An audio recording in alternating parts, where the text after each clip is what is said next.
عمر بن ابی سلمہ۔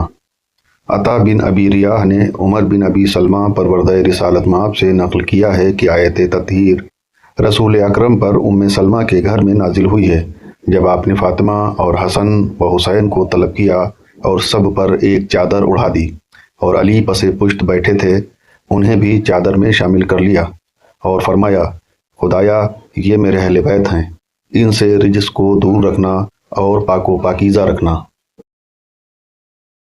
جس کے بعد ام سلمہ نے فرمایا کہ یا نبی اللہ، کیا میں بھی انہی میں سے ہوں؟ تو آپ نے فرمایا کہ تمہاری اپنی ایک جگہ ہے اور تمہارا انجام بخیر ہونے والا ہے۔ سنن ترمذی، تاریخ دمشق، حالات امام حسین، اسد الغابہ، تفسیر طبری، احقاق الحق۔ عمر بن خطاب۔ عیسیٰ بن عبداللہ بن مالک نے عمر بن خطاب سے نقل کیا ہے کہ میں نے رسول اکرم کو یہ کہتے سنا کہ میں آگے آگے جا رہا ہوں اور تم سب میرے پاس حوض کوثر پر وارد ہونے والے ہو۔ یہ ایسا حوض ہے جس کی وسعت صنعا سے بصرہ کے برابر ہے اور اس میں ستاروں کی عدد کے برابر چاندی کے پیالے ہوں گے، اور جب تم لوگ وارد ہوگے تو میں تم سے ثقلین کے بارے میں سوال کروں گا، لہٰذا اس کا خیال رکھنا کہ میرے بعد ان کے ساتھ کیا سلوک کیا ہے۔ یاد رکھو، سبب اکبر کتاب خدا ہے جس کا ایک سرا خدا کے پاس ہے اور ایک تمہارے پاس، اس سے وابستہ رہنا اور اس میں کسی طرح کی تبدیلی نہ کرنا، اور دوسرا ثقل میری اطرت اور میرے اہل بیت ہیں۔ خدائے لطیف و خبیر نے مجھے خبر دی ہے کہ یہ دونوں حوض کوثر تک ایک دوسرے سے جدا نہ ہوں گے۔ میں نے عرض کی، یا رسول اللہ، یہ آپ کی اطرت کون ہے؟ تو آپ نے فرمایا، میرے اہل بیت اولاد علی و فاطمہ ہیں، جن میں سے 9 حسین کے صلب سے ہوں گے، یہ سب ائمہ ابرار ہوں گے، اور یہی میری اطرت ہے جو میرا گوشت اور میرا خون ہے۔ کفایت الاثر، تفسیر برہان، نقل از ابن بابویہ در کتاب النصوص علی الائمہ۔ واصلہ بن الاسقا۔ ابو عمار نے واصلہ بن الاسقا سے نقل کیا ہے کہ میں علی کے پاس آیا اور انہیں نہ پا سکا تو فاطمہ نے فرمایا کہ وہ رسول اکرم کے پاس انہیں مدعو کرنے گئے ہیں۔ اتنے میں دیکھا کہ حضور کے ساتھ آ رہے ہیں۔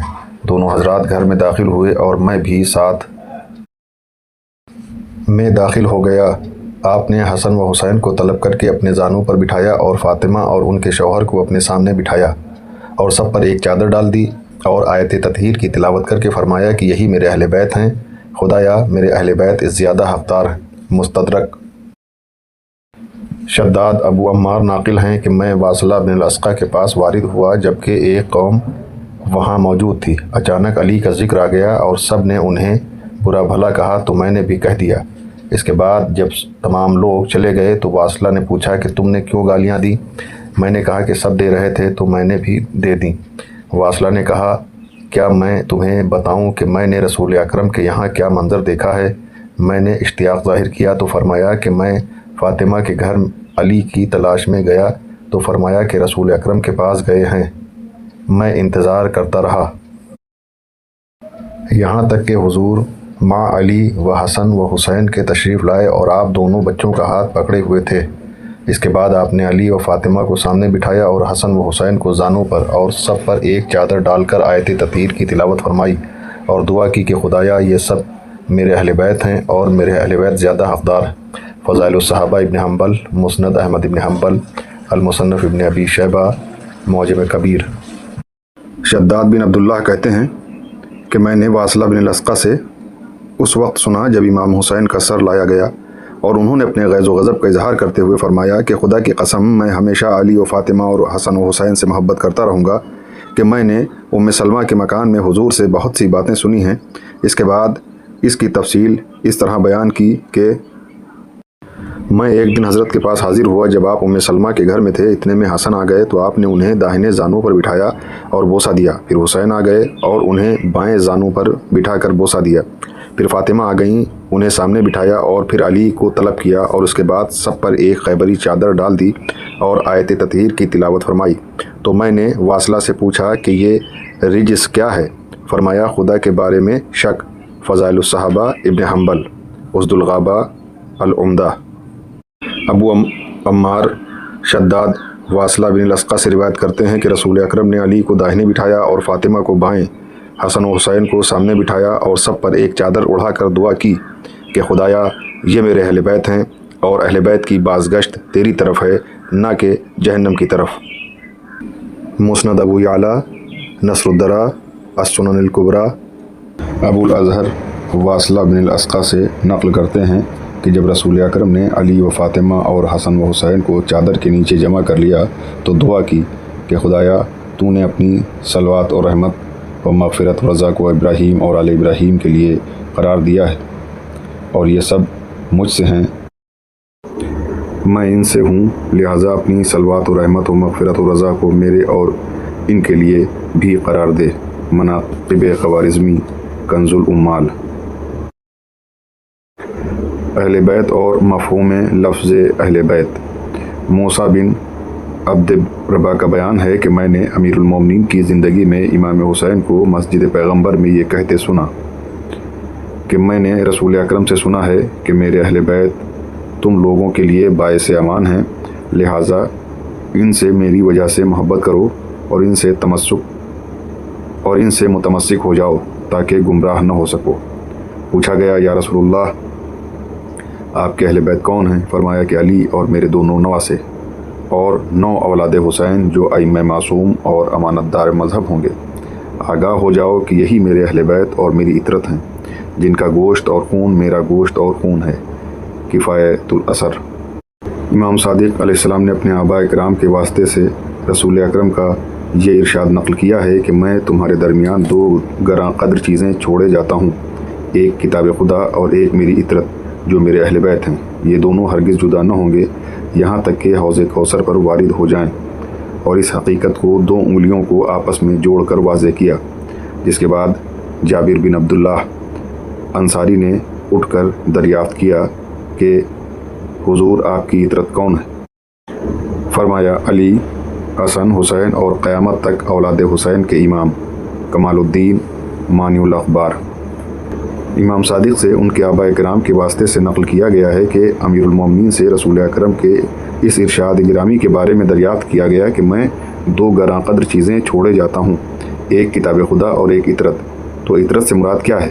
آپ نے فرمایا کہ میں حسن، حسین، 9 اولاد حسین کے امام جن کا نواں مہدی اور قائم ہوگا، یہ سب کتاب خدا سے جدا نہ ہوں گے اور نہ کتاب خدا ان سے جدا ہوگی یہاں تک کہ رسول اکرم کے پاس حوض کوثر پر وارد ہو جائیں۔ کمال الدین مانی الاخبار، عیون اخبار رضا۔ امیر المومنین فرماتے ہیں کہ رسول اکرم آرام فرما رہے تھے اور آپ نے اپنے پہلو میں مجھے اور میری زوجہ فاطمہ اور میرے فرزند حسن و حسین کو بھی جگہ دی اور سب پر ایک ابا اڑا دی، تو پروردگار نے آیت تطہیر نازل فرما دی اور جبریل نے گزارش کی کہ میں بھی آپ ہی حضرات سے ہوں، جس کے بعد وہ چھٹے ہو گئے۔ خصال صدوق بروایت مقہول۔ امیر المومنین کا ارشاد ہے کہ رسول اکرم نے مجھے اور فاطمہ و حسن و حسین کو ام سلمہ کے گھر میں جمع کیا اور سب کو ایک چادر میں داخل کر لیا، اور اس کے بعد دعا کی کہ خدایا یہ سب میرے اہل بیت ہیں، لہٰذا ان سے رجس کو دور رکھنا اور انہیں حق طہارت کی منزل پر رکھنا۔ جس کے بعد ام سلمہ نے گزارش کی کہ میں بھی شامل ہو جاؤں، تو فرمایا کہ تم اپنے گھر والوں سے ہو اور خیر پر ہو، اور اس بات کی 3 مرتبہ تکرار فرمائی۔ شواہد التنزیل۔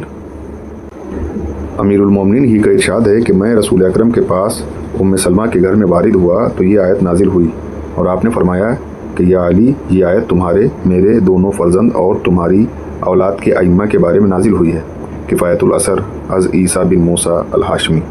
امام حسن کا بیان ہے کہ آیت تطہیر کے نزول کے وقت رسول اکرم نے ہم سب کو جناب ام سلمہ کی خیبری چادر کے نیچے جمع فرمایا اور دعا کی کہ خدایا یہ سب میری اطرت اور میرے اہل بیت ہیں، لہٰذا ان سے ہر رجس کو دور رکھنا اور انہیں مکمل طور پر پاک و پاکیزہ رکھنا۔ مناقب ابن مغازلی، امالی توسی، مجموع البیان، بروایت زازان۔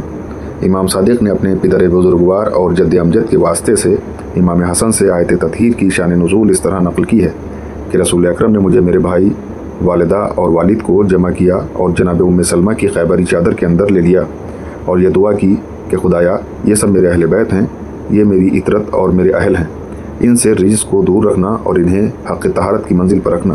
جس کے بعد جناب ام سلمہ نے گزارش کی کہ کیا میں بھی داخل ہو سکتی ہوں، تو آپ نے فرمایا خدا تم پر رحمت نازل کرے، تم خیر پر ہو اور تمہارا انجام بخیر ہے، لیکن یہ شرف صرف میرے اور ان افراد کے لیے ہے۔ یہ واقعہ ام سلمہ کے گھر میں پیش آیا جس دن حضور ان کے گھر میں تھے۔ امالی توسی، بروایت عبد الرحمن بن کثیر، یہ نبی المودت۔ امام حسن نے اپنے خطبے میں ارشاد فرمایا، عراق والو، ہمارے بارے میں خدا سے ڈرو، ہم تمہارے اسیر اور مہمان ہیں، ہم وہ اہل بیت ہیں جن کے بارے میں آیت تطہیر نازل ہوئی ہے۔ اور اس کے بعد اس قدر تفصیل سے خطبہ ارشاد فرمایا کہ ساری مسجد میں ہر شخص گریہ وزاری میں مشغول ہو گیا۔ معجم کبیر، مناقب ابن مغازلی، تاریخ دمشق، حالات امام حسن بروایت ابی جمیلہ۔ امام حسین نے مروان بن حکم سے گفتگو کے دوران فرمایا کہ دور ہو جا، تو رجس ہے اور ہم اہل بیت مرکز طہارت ہیں، اللہ نے ہمارے بارے میں آیت تطہیر نازل کی ہے۔ ابو الدیلم کا بیان ہے کہ امام زین العابدین نے ایک مرد شامی سے گفتگو کے دوران فرمایا کہ کیا تو نے سورہ احزاب میں آیت تطہیر نہیں پڑھی ہے؟ تو اس نے کہا کہ کیا آپ وہی ہیں؟ فرمایا بے شک۔ تفسیر طبری۔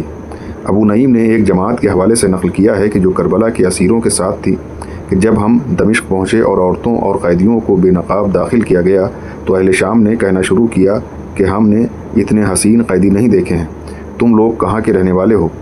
تو سکینہ بنت الحسین نے فرمایا، ہم آل محمد کے قیدی ہیں، جس کے بعد سب کو مسجد کے زینے پر کھڑا کر دیا گیا اور انہیں کے درمیان حضرت علی ابن الحسین بھی تھے۔ آپ کے پاس ایک بوڑھا آدمی آیا اور کہنے لگا، خدا کا شکر ہے کہ اس نے تمہیں اور تمہارے گھر والوں کو قتل کر دیا اور فتنے کی سینگ کاٹ دی، اور پھر یوں ہی برا بھلا کہتا رہا، یہاں تک کہ جب خاموش ہوا تو آپ نے فرمایا کہ تو نے کتاب خدا پڑھی ہے؟ اس نے کہا بے شک پڑھی ہے۔ فرمایا کیا آیت مودت پڑھی ہے؟ اس نے کہا بے شک۔ فرمایا ہم وہی قرابت داران پیغمبر ہیں۔ فرمایا کیا آیت آت ذی القربیٰ حقہ پڑھی ہے؟ کہا بے شک۔ فرمایا ہم وہی اقربا ہیں۔ فرمایا کیا آیت تطہیر پڑھی ہے؟ اس نے کہا بے شک۔ فرمایا ہم وہی اہل بیت ہیں۔ یہ سن کر شامی نے آسمان کی طرف ہاتھ اٹھایا اور کہا، خدایا میں تیری بارگاہ میں توبہ کرتا ہوں اور دشمنان آل محمد سے بیزاری کا اظہار کرتا ہوں اور ان کے قاتلوں سے برات کرتا ہوں۔ میں نے قرآن ضرور پڑھا تھا لیکن یہ سوچا بھی نہیں تھا کہ یہ حضرات وہی ہیں۔ امالی صدوق، الاحتجاج، لہوف، مقتل خوارزمی۔ امام محمد باقر نے آیت تطہیر کے بارے میں فرمایا ہے کہ یہ آیت علی و فاطمہ اور حسن و حسین کے بارے میں نازل ہوئی ہے اور اس کا نزول ام سلمہ کے گھر میں ہوا ہے۔ جب حضور نے علی و فاطمہ اور حسن و حسین کو جمع کر کے ایک خیبری ردا کے اندر لے لیا اور خود بھی اس میں داخل ہو کر دعا کی کہ خدایا یہ میرے اہل بیت ہیں جن کے بارے میں تو نے وعدہ کیا ہے، لہٰذا اب ان سے ہر رجس کو دور رکھنا اور انہیں حق طہارت کی منزل پر فائز رکھنا۔ جس کے بعد ام سلمہ نے درخواست کی کہ مجھے بھی شامل فرما لیں، تو آپ نے فرمایا تمہارے لیے یہ بشارت ہے کہ تمہارا انجام خیر ہے۔ اور ابو الجارود نے جناب زین بن علی ابن الحسین کا یہ قول نقل کیا ہے کہ بعض جہلا کا خیال ہے کہ یہ آیت ازواج کے بارے میں ہوئی ہے، حالانکہ یہ جھوٹ اور افترا ہے۔ اگر مقصود پروردگار ازواج ہوتی تو آیت کے الفاظ ان کنہ یطہرکنہ ہوتے اور کلام مؤنث کے انداز میں ہوتا، جس طرح کے دیگر الفاظ ایسے ہیں، وَاذْكُرُونَ بُيُوتَكُنَّ تَبَرُّجْنَ لَسْتُنَّ۔ تفسیر قمی۔ امام جعفر صادق نے ایک طویل حدیث میں آیت تطہیر کا ذکر کرتے ہوئے فرمایا کہ اس وقت علی و فاطمہ اور حسن و حسین تھے جنہیں رسول اکرم نے ام سلمہ کے گھر میں ایک چادر میں جمع کیا اور فرمایا کہ خدایا ہر نبی کے اہل اور ثقل ہوتے ہیں اور میرے اہل بیت اور میرا سرمایہ یہی افراد ہیں۔ جس کے بعد ام سلمہ نے سوال کیا کہ کیا میں آپ کے اہل میں نہیں ہوں؟ تو آپ نے فرمایا کہ بس یہی میرے اہل اور میرا سرمایہ ہے۔ کافی از ابو بصیر۔ ابو بصیر کا بیان ہے کہ میں نے امام صادق سے دریافت کیا کہ آل محمد کون ہیں؟ آپ نے فرمایا کہ ذریت رسول۔ میں نے پوچھا کہ پھر اہل بیت کون ہیں؟ فرمایا ائمہ اوصیاء۔ پھر میں نے دریافت کیا کہ اطرت کون ہیں؟ فرمایا اصحاب کسا۔ پھر عرض کی کہ امت کون؟ فرمایا وہ مومن جنہوں نے آپ کی رسالت کی تصدیق کی ہے اور ثقلین سے تمسک کیا ہے، یعنی کتاب خدا اور اطرت و اہل بیت سے وابستہ رہے ہیں، جن سے پروردگار نے رجس کو دور رکھا ہے اور انہیں پاک و پاکیزہ بنایا ہے۔ یہی دونوں پیغمبر کے بعد امت میں آپ کے خلیفہ اور جانشین ہیں۔ امالی صدوق، روضۃ الواعظین۔ عبد الرحمن بن کثیر کا بیان ہے کہ میں نے امام جعفر صادق سے دریافت کیا کہ آیت تطہیر سے مراد کون حضرات ہیں؟ تو آپ نے فرمایا کہ یہ آیت رسول اکرم حضرت علی و فاطمہ اور حضرت حسن و حسین کے بارے میں نازل ہوئی ہے۔ رسول اکرم کے بعد حضرت علی، ان کے بعد امام حسن، ان کے بعد امام حسین، اس کے بعد تعویلی اعتبار سے تمام ائمہ، جن میں سے امام زین العابدین بھی امام تھے، اور پھر ان کی اولاد میں اوصیاء کا سلسلہ رہا، جن کی اطاعت خدا کی اطاعت ہے اور ان کی معصیت خدا کی نافرمانی ہے۔ علل الشرائع ریان بن سلط کہتے ہیں کہ امام رضا مرو میں مامون کے دربار میں تشریف لائے تو وہاں خراسان اور عراق والوں کی ایک بڑی تعداد موجود تھی، یہاں تک کہ مامون نے دریافت کیا کہ عطرت طاہرہ سے مراد کون افراد ہیں۔ امام رضا نے فرمایا کہ جن کی شان میں آیت تطہیر نازل ہوئی ہے، اور رسول اکرم نے فرمایا کہ میں 2 گراں قدر چیزیں چھوڑے جا رہا ہوں، ایک کتاب خدا اور ایک میری عطرت اور میرے اہل بیت، اور یہ دونوں اس وقت تک جدا نہ ہوں گے جب تک حوض کوثر پر نہ وارد ہو جائیں۔ دیکھو خبردار، اس کا خیال رکھنا کہ میرے اہل کے ساتھ کیا برتاؤ کرتے ہو، اور انہیں پڑھانے کی کوشش نہ کرنا کہ یہ تم سے زیادہ عالم اور فاضل ہیں۔ درباری علماء نے سوال اٹھایا کہ ذرا یہ فرمائیں کہ یہ عطرت آل رسول ہے یا غیر آل رسول ہے؟ فرمایا کہ یہ آل رسول ہی ہے۔ لوگوں نے کہا کہ رسول اکرم سے تو یہ حدیث نقل کی گئی ہے کہ میری امت ہی میری آل ہے، اور صحابہ کرام بھی یہی فرماتے رہے ہیں کہ آل محمد امت پیغمبر کا نام ہے، جس کا انکار ممکن نہیں ہے۔ آپ نے فرمایا ذرا یہ بتاؤ، آل رسول پر صدقہ حرام ہے یا نہیں؟ سب نے کہا بے شک۔ فرمایا پھر کیا امت پر بھی صدقہ حرام ہے؟ عرض کی نہیں۔ فرمایا یہی دلیل ہے کہ امت اور ہے اور آل رسول اور ہے۔ امالی صدوق یون اخبر رضا۔ اہل بیت پر پیغمبر اکرم کا سلام اور ان کے لیے مخصوص حکم نماز۔ ابو الحمراء خادم پیغمبر اسلام کا بیان ہے کہ حضور طلوع فجر کے وقت خانہ علی و فاطمہ کے پاس سے گزرتے تھے اور فرماتے تھے السلام علیکم اہل البیت، الصلاۃ الصلاۃ، اور اس کے بعد آیت تطہیر کی تلاوت فرماتے۔ اسد الغابہ، اسی کتاب کے صفحہ 66 پر اس روایت میں یہ اضافہ ہے کہ میں نے مدینے میں قیام کے دوران 6 ماہ تک یہ منظر دیکھا۔